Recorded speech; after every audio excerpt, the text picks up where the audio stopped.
Bismillah ar-Rahman ar-Rahim. First of all, I'd like to welcome all of our guests here today, and inshallah, we wish to have some discussion surrounding Muharram, as it is the first night. And one of the discussions that comes to mind, especially on the first night, especially I remember that whenever I lecture in Muharram, the first night is always based on the whole concept of mourning, why we cry for Imam Hussain alayhi salam, and why we are there for 10 days, مثلا. The question that comes is that we look in this world, in different societies, different civilizations, different communities, someone passes away. We see certain things that are found in all communities. For example, they'll have some sort of event. Someone's auntie passes away, someone's relative. They have one event in their house, مثلا. Other people will find that they have a ceremony for 40 days. So after 40 days, they'll have another event where they sit together and they remember the deceased. The question that comes in the mind of, I think, most people is that when we have this commemoration of Imam Hussain alayhi salam, we understand that commemoration is there because of grief. In my family, let's say a person passes away, how many years do I remember that grief? Do I have that sorrow in my heart? How long does it stick with me? Some people, not even 1 year. After 6 months, they forget that the person has passed away, or the memory is no longer clinging onto their heart and their soul. Even when we look in, for example, governments, we do see that there's a sort of remembering of certain personalities. So, for example, there was a president in a certain country. Every single year they have a day to remember him. But when we look at Imam Hussain alayhi salam, does it not seem to you that it is, of course, unique, but some may say that it's more than what we see in other places? So we see someone passes away, they are remembered for 4 years, 3 years. After 3 or 4 years, yes, every so often their memory comes into my mind, but I won't commemorate their loss in the same way I did 4 years ago. What is the purpose of me commemorating Imam Hussain alayhi salam to such a level as if someone was to see externally, they would think he has passed away yesterday? We see this that way, the amount of commemoration we do, it doesn't seem that it's 1400 years ago. Yesterday, like the person passed away. So what is the reason why we do this? Sayyid Ali, if you maybe want to... Shaykhna, first of all, thank you so much for this blessed gathering. One thing that you just said, this final thing that you said, and of course with permission from my dear brothers, if I can go ahead and say a story. I remember one day in school where we wanted to take a day off for Ashura, and my father tried to explain to the teachers about Muharram, the concept. And they said, okay, so Imam Hussain died 1400 years ago. Did you just remember now? So yeah, you want to commemorate him?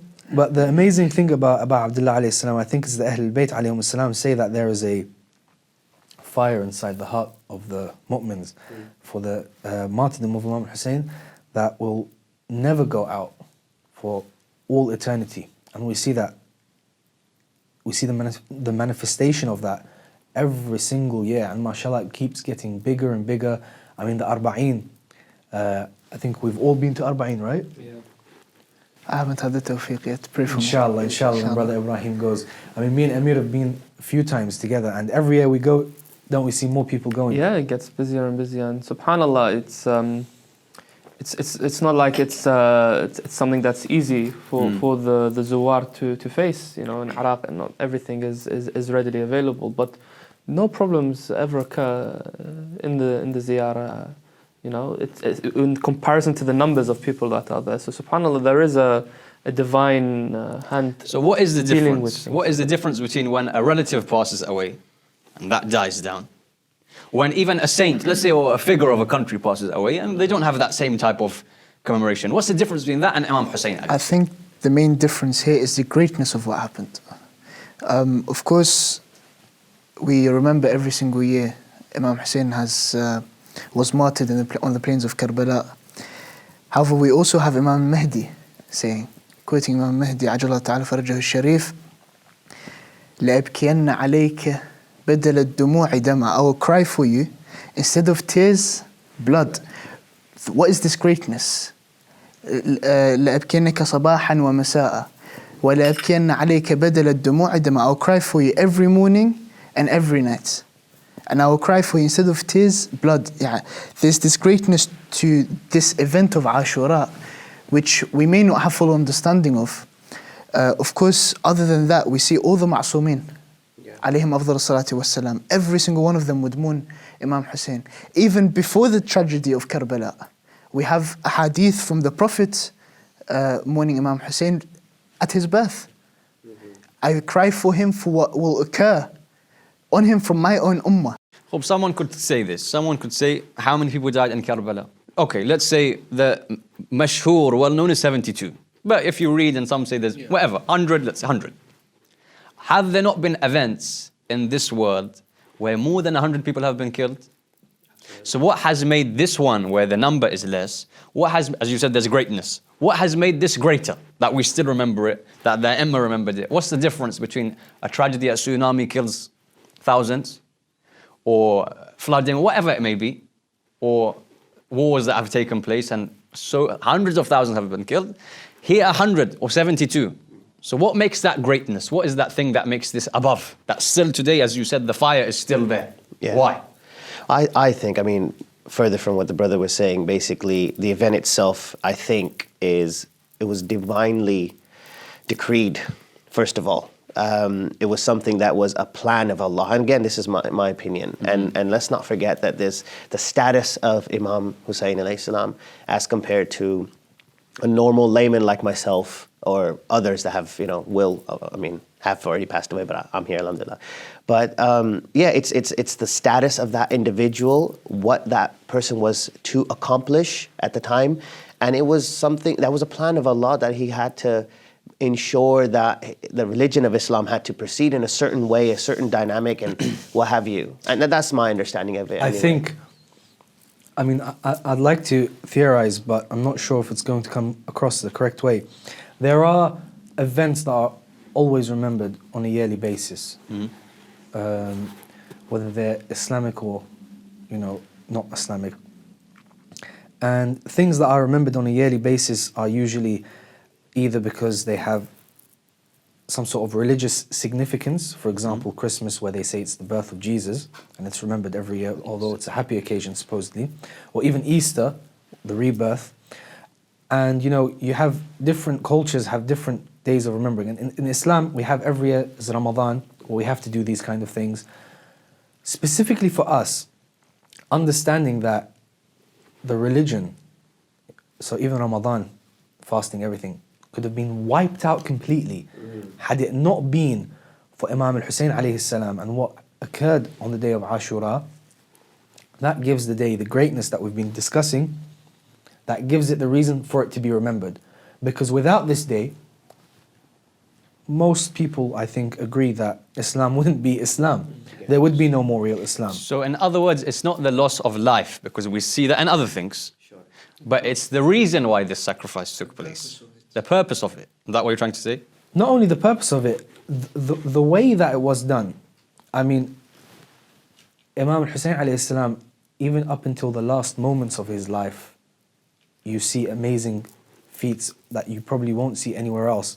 Even the person who stopped his family from the water when he apologized and when he, asked for forgiveness, Imam Hussain forgave him and he went and sacrificed his life. When he came, of course, earlier, Hur, when he came, Imam Hussain, the first thing he did was give waters to the horse, waters to them, even though afterwards they cut the water off. So this is not a normal individual.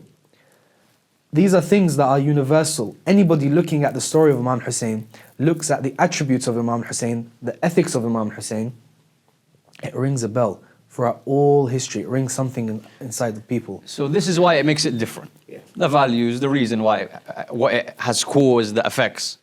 But when we come to, let's say, the first night of Muharram, and everyone puts on black clothing, and we go to a majalis, and we go to cry and mourn, what benefit does this mourning have? Because we know that it's not that they are in need of this from us, in need for me to cry and lament.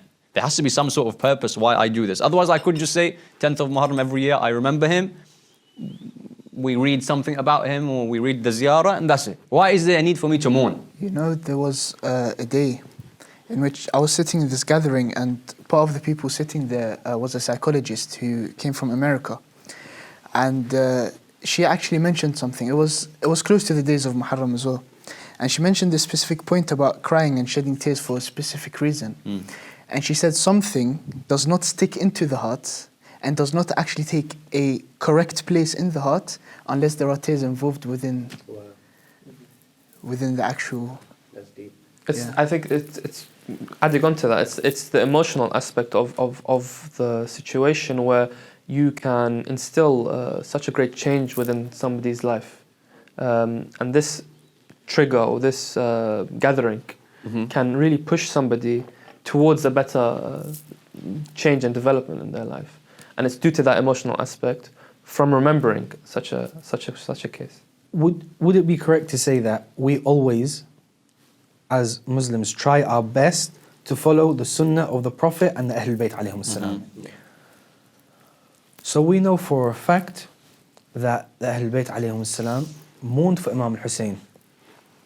Imam Rida alayhi salam has a very famous riwayah about Imam Rida alayhi salam, where he says, "My eyes became sore, our eyes become sore, and the tears never stopped falling for Imam Hussain alayhi salam."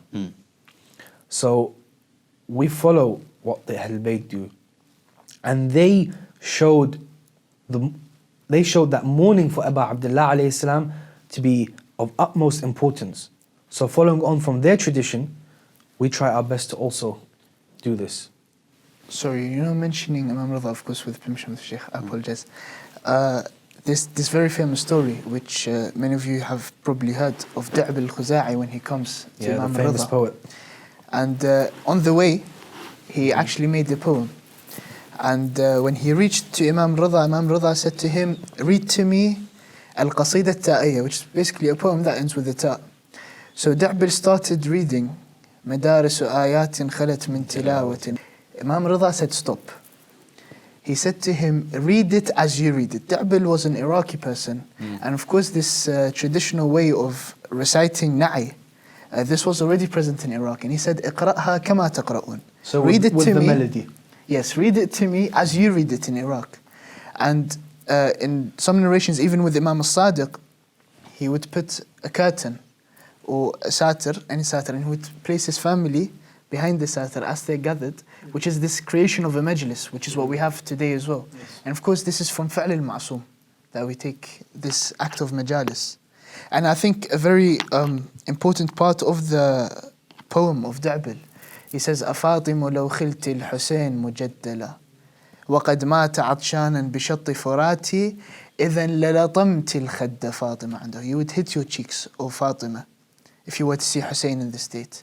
وأجريت دمع العين في الوجنات, and you would see and you would shed tears, and you would shed constant tears if you were to see Imam Hussein in the state. Imam Rida would reply, "I wallah," which is also iqrar of the Ma'soom, for shedding tears and for this whole act of mourning for Imam Hussain alayhi salam. Well, we know that it is, of course, not just permissible, but it's a mustahab act. I mean, it's a recommended act to go and weep and mourn for Imam Hussain. But I do wonder how it comes across to others who are not accustomed to this weeping and mourning. And going back to how you started the conversation and your story as well, when your father had to explain something to the school teacher.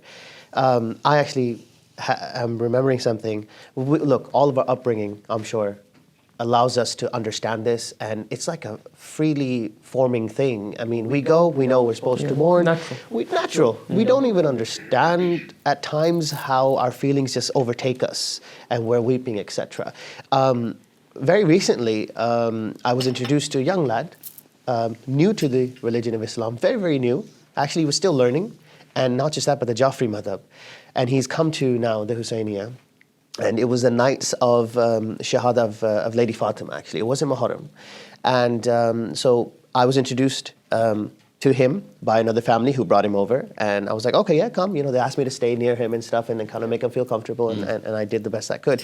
And obviously the Masaib element came in. And obviously, everybody's like this. And I couldn't help but looking up at him to see how he was taking it. He was, I think, an Eastern European background, if I remember correctly. And it was his very first time that he was witnessing something like that. And that's when, while listening, I realized, hey, okay, so this is what's happening. There's a couple of guys over there wailing. I mean, they're going crazy, obviously. And that's something that's normal to me, you know, not to him. And there's another guy near us who's actually striking his thigh as well. And I'm thinking, how is he taking it? You know, he's obviously mimicking everybody around, and he's just kind of just put his head down, you know, and that was very good of him. He's actually a very intelligent guy. And afterwards, I asked him, I was so curious. I was like, you know, what'd you think? And he said, it's definitely different. It's a culture I have not been exposed to. He was still well composed, you know, kudos to him for being professional at times, but it kind of let me come out from what I am as a Shia and mourner of Imam Hussain, what I pride to be, but I took myself out and I looked at myself after that time in other events where, how am I coming across? And how can I actually use that if I was to tell others who are not accustomed to something like this, kind of drip feed Imam Hussein's tragedy to them, not just say, come straight in, here's a zanjir, you know, go nuts, so to speak. And I think that's very important nowadays, and I've actually learned from that. It's not a one-size-fits-all thing. Exactly. It's very different for you learn about yourself as well, and as you grow older, you build this ability to understand better and what have you. At the end of the day, when people have these objections towards majalis, things, what they need to realize is that I, as a person who is trying to be someone close to Allah subhanahu wa ta'ala. So people say, you know, we can get close to Allah, there's prayer and all these things are there. And instead of doing a majlis, just have an educational type of gathering. At the end of the day, when I want to see my position with Allah subhanahu wa ta'ala, if you look through Quran and all of these things, we find that there are two sides to my religion. One is educational. I can't be a person who's ignorant. I need to learn, for example, my ahkam. I need to know about the a'imma and anbiya and prophets. I need to have knowledge. Without knowledge, there's a barrier to me reaching. I'll reach a certain level, but there'll be a barrier to me reaching the highest levels of iman and piety and belief. The other side is the spiritual side. That's away from knowledge. Even if I don't have knowledge, I can still benefit from that side. Like what? When a person goes to Hajj. When a person goes to Hajj, there's no knowledge involved in me. Okay, I need to know the ahkam, but there's no sort of educational aspect. No. There's no even logic involved. Exactly. It's completely spiritual. It's completely my heart connecting with Allah subhanahu wa ta'ala. Nobody asks, why do we do tawaf this way? Why do we go So through both here? of these things were placed in my religion. If I take one and leave the other, this acts as a barrier. Yes. So if a person says, I only want to be educational in my Islam and my belief, they won't be able to reach that same level. As a person who's reading a dua, he may not even know what the dua means. He doesn't know Arabic, but he's crying or he's remembering Allah subhanahu wa ta'ala. Or a person that goes to visit A'imma alayhim wassalam, this is a spiritual kind of effect. So one of the main parts and factors of Majlis of Imam Hussain alayhi salam is it reignites that spirituality. This thing that you're talking about, very interesting about the person who was in the Majlis for the first time. When I've had that, I've gone to certain majalis. They've come to me. Some have not even been part of the madhab of Ahlulbayt alayhim salam. Some said it's very dramatic and I didn't know how to react. One Muharram, I went to a place in the world to recite, and there was a brother who had converted. It was his second year probably of converting to the madhab of Ahlulbayt alayhim salam. And he would come to the majlis every day. In fact, I was staying at his house. And he would come to the majlis every day. And I would want to see how does he react differently. As you said, we're born with it. Yeah.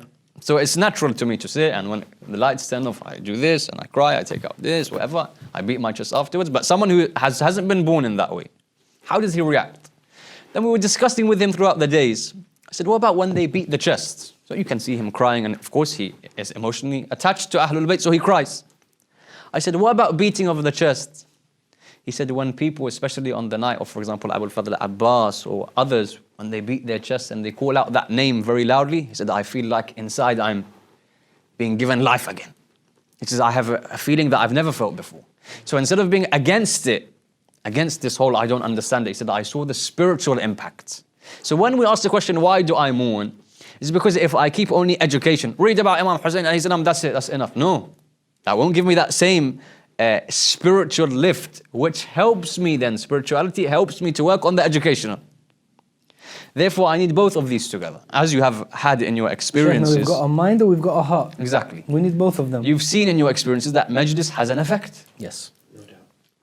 Even if the speaker's not that good, or this is not that good, or it was cold inside, whatever, I still come out with some sort of effect or contentment that I visited a place where Imam Hussain was remembered.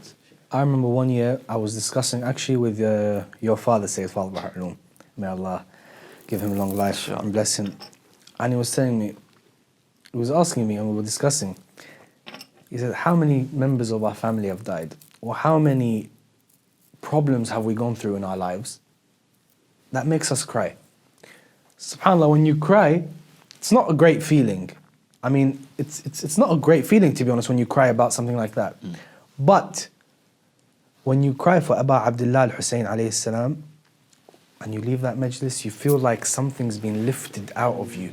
You feel spiritually affected. You feel better. You've really, as we say in Arabic, you've taken out your ahat.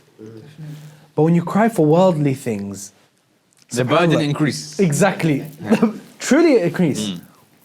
And I've seen that happen in my own personal life. Throughout history, the sha'a'ir of Imam Hussain alayhi salam has kept this story alive, I would say, honestly. I remember listening to stories, especially in the 90s, after the uprising in Iraq, how the tyrant Saddam would shut down the majalis, any food for Imam Hussain, they would spill it over, they wouldn't allow people to do ziyarah. It was a very hard time, I'm sure Sayyid Amir knows even more than me as well. And yet people would never stop doing azaa for Imam al-Hussein. Even the time of the Abbasis, when they were cutting off people's limbs, they would tell them, look, cut my hand, I want to go do ziyarah for Imam Hussein. And that's nowhere in the world seen, in my opinion. Sayyidina. Yeah, there's definitely, like you said before, a flame in the heart of a mu'min where, and that's something that's, I think, put there by Allah, that pushes the person. Because it's not a logical thing, somebody, you go visit a place, cut your limb off. The whole qadiyya, the whole situation of Imam al-Hussein, the way he was killed, everything that happened, none of it is logical. Who goes to a place wanting to cry? I have in my mind today, I'm leaving 8 p.m. majlis, I'm going to sit there to cry. Yeah. People don't understand this. Or you'd risk your life to go to a place wanting to cry. Exactly. It's subhanallah, it's something that it has to have divine.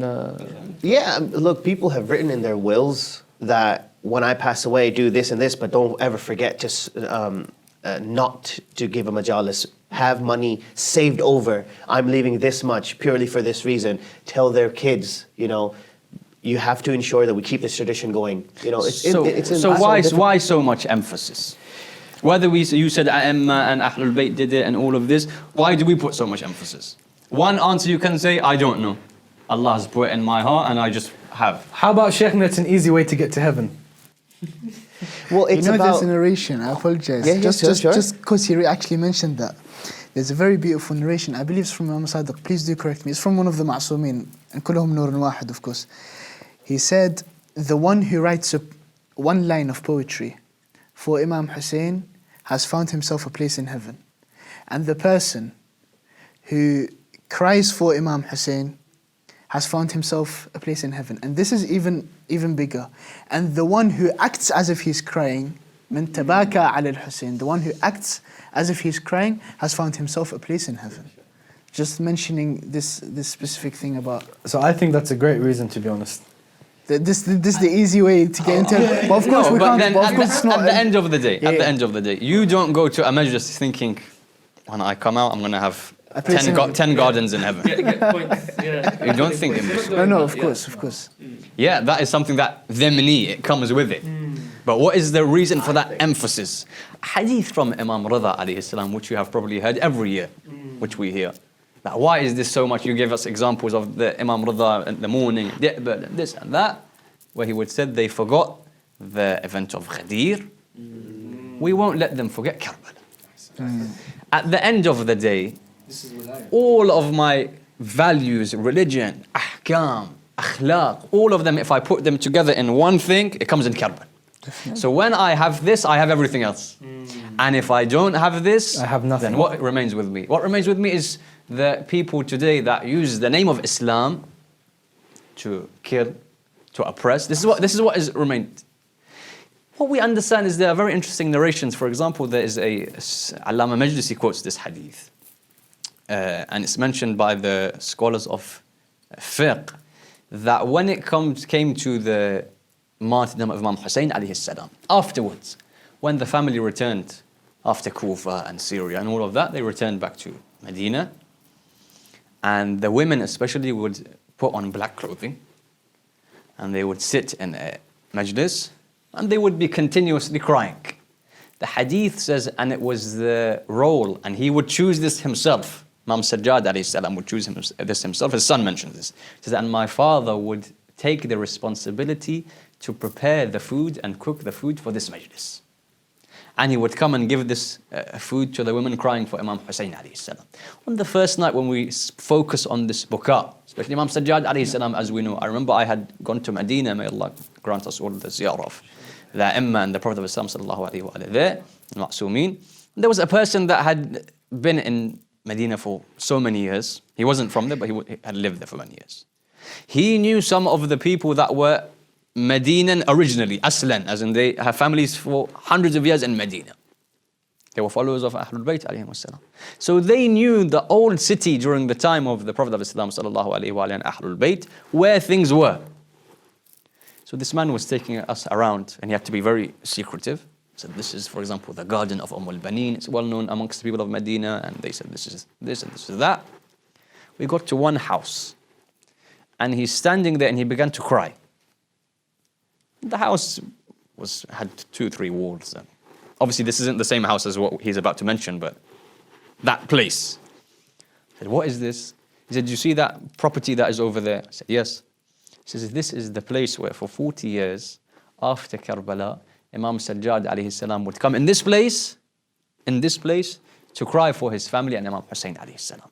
So I think it's a good time as the first night we remember this crying for our dear brother Ibrahim to mention some poetry in regards to the crying of A'imma alayhim salam, the buka and the tragedy of Ahlulbayt alayhim salam. There were some very beautiful lines of poetry written by Brother Nouri Sardar, in which he said, the shroud of a familiar month on you beckons, and the new moon's crescent with my blood it darkens. I see a flame in the heart it awakens, at the sound of wailing children this heart weakens as approaches the horizon of my 10 days. The pangs of grief on hearing my name, on you praise between your eye and your eyelid, my body lays, and hear the angel of death on my body prays. أجركم الله فاطم لو خلت الحسين مجدلا وقد مات عطشانا بشط فراتي